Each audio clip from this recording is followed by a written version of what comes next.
The 5 Love Languages. How to Express Heartfelt Commitment to Your Mate by Gary Chapman. This is our book of the week. This is by far one of the foundational books that I always encourage my clients to read. In fact, Danielle and I read it even before we got married. When we were dating, we knew that we wanted to have a healthy relationship, so we figured out that this was one of the core books that everyone was reading, and guess what? We're still using the principles to this day. And so what's awesome about Gary Chapman is that he really understood that many couples struggle in their relationship. Whether you are in your dating season, your committed courtship, your engagement, or your marriage, regardless of the season of your relational status, there are things that you can actually take from the book and begin to apply and use it throughout the entire course of that relationship. So to give you context, what we're going to do is break down what these 5 love languages are. It's so interesting. So many people are in relationships for years and they feel like their partner just doesn't know who they are. That in essence, they've been operating on autopilot. And so this will help them to identify their own love language, their partner's love language, so that they can effectively communicate their love for one another. It has been said that most people get married because they fall in love. Most people get divorced because they fall out of love. So the only way that you can maintain that in-love feeling is if you have a clear understanding of the love languages that need to be communicated. So it's interesting. He gives this concept called your love tank. Now think about a car. The only way that a car can go from point A to point B is if you put gas in the car, right? The gas allows that car to move in a forward direction. Well, likewise, in your own life, we all have a love tank. And it is up to your partner to do their best to deposit love units into that tank. They can also withdraw love units, if you will, from that tank. So in order for your relationship to move forward, there's got to be constant deposits on a daily and consistent basis. So love language number 1 would be words of affirmation. Now by words of affirmation, we're talking about knowing how to edify, how to encourage, to esteem, to motivate, to compliment, just saying things that really benefit and please your partner. It's so interesting because many of us are in relationships and many of us would say that our partner at some times can be very dogmatic. They can be, very cynical in their approach, their tone, their disposition, just their entire way of communicating could be horrible, and it really serves to destroy the relationship. And so if you learn how to effectively communicate, if this is someone's love language, you're literally speaking life to them and giving them the love that they need. The second love language is quality time. Now, this is interesting because when I counsel couples, all types of issues come up. This very rarely comes up, but it is usually one of the biggest issues that they have. It was an awesome book written by a gentleman entitled The Time-Starved Marriage. And it talks about how oftentimes in your marriage, you get so caught up with the busyness of marriage. Because in essence, a marriage and a relationship are 2 different things. If you really look at it, your relationship represents your ability to emotionally connect, right? Effective communication, sexual fulfillment, personalities coming together and blending. That represents your relationship. But your marriage represents duties and responsibilities and obligations and parenting and working and paying bills and co-laboring in a household, managing the house, right? It's very specific to duties and tasks. And what happens is when we say I do, many of us give up our relationship for the sake of the marriage. Why? Because when you were dating, it was all about you and your partner. It was all about connecting. But somehow once you got married, your relationship went to the bottom of the priority list. And so many couples don't date anymore. They don't participate in recreational companionship. They don't do all the things that they once did to really enhance that relationship. And so when you give your partner quality time, it's almost like reigniting, the passion and the love that you once had. So quality time is found through a number of different things. Once again, being intentional now of dating. Oftentimes couples don't date anymore. So what Danielle and I do, we date on a weekly basis. Every Friday is date night. We participate in recreational companionship. If we're in the house, we'll take the time to enjoy time together. So there's time, quality time is different than what we call physical proximity. Well, what does that mean? You can be physically in close proximity with your partner, but be in two completely different worlds. Because if I'm on the couch with my wife, and I'm scrolling through my phone, and she's searching on the internet, yes, we have physical proximity, but our minds and our emotions are in two different directions. So that does not represent quality time. Quality time is often coupled with quality conversation. That means that we are in sort of like a no technology zone, if you will. We're not distracted by the phone. We're not distracted by the internet. We're not looking on Facebook. We're engaged in dialogue with one another. Or we have what we call quality time, where both of our interests are pointing in the same direction.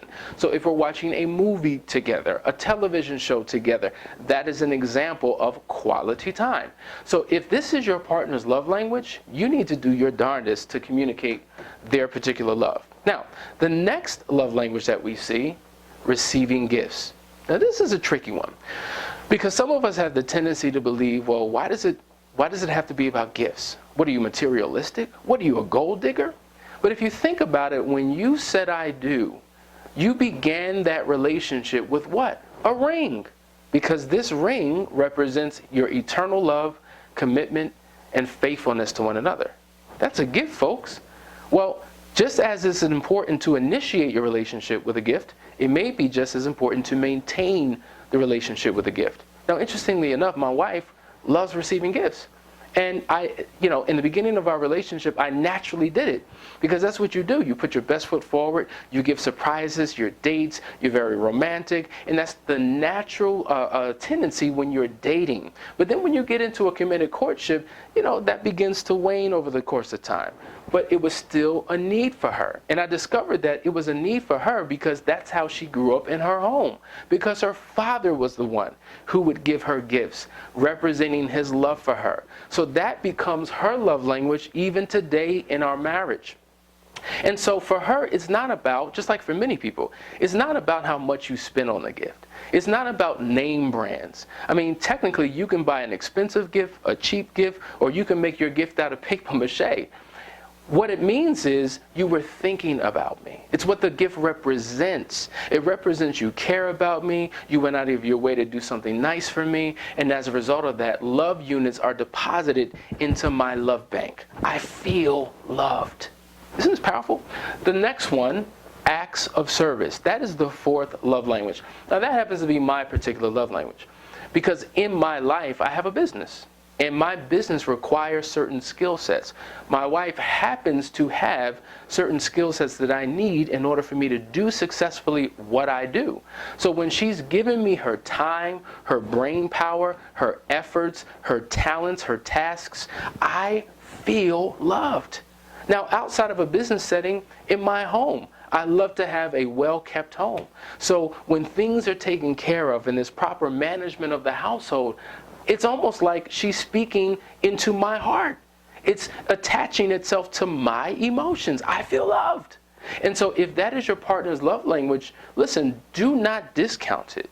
Do not minimize it, but do whatever you can do to communicate your love for your partner through acts of service. And finally, we see that the last love language is physical touch. Now, this is where many of us get tripped up at, because somehow we equate physical touch with sexual intimacy. And they're completely different. By physical touch, we're talking about non-sexual touch.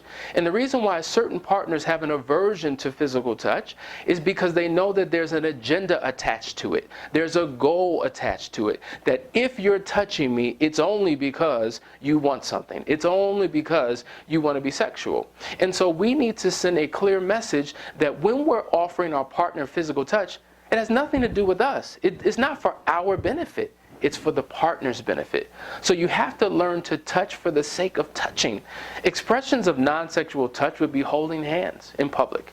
It would be rubbing your fingers through your partner's hair, giving each other, shoulder massages or back massages, or cuddling up on the couch together. Anything that displays physical interaction, because that level of physical warmth represents love and affection. And if that is your love language or your partner's love language, you have to effectively articulate that and give them specific details of how they need to communicate that particular love so that it works. But here's the question. If my love language is different than my partner's love language, we have a problem. And the reason why most couples struggle is because we have a tendency of loving our partners the way we want to be loved. So if my love language is physical touch, my wife's love language is words of affirmation, I naturally will love her through physical touch. So because that's my love language, I feel like, wow, she would love to receive that. But the more physical touch I give her, it almost becomes repellent to her because that's not her love language. She needs to be loved through words of affirmation. So as I communicate her love language and she communicates my love language, it's almost like becoming bilingual, right? It's so interesting. When we lived overseas in a Spanish-speaking country, we didn't know the language. And so I remember my wife got involved in the community and began to interact with the people, and she picked up Spanish so much so that she became fluent. She was bilingual.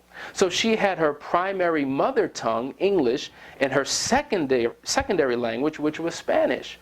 Well, all of us have a primary love language and a secondary love language. And so it is highly critically important for the both of you to identify it, to share it with one another, learn to become bilingual so that you can communicate in each other's love language. Now, when you do that, you've reached the sweet spot. Your relationship has gone to another level.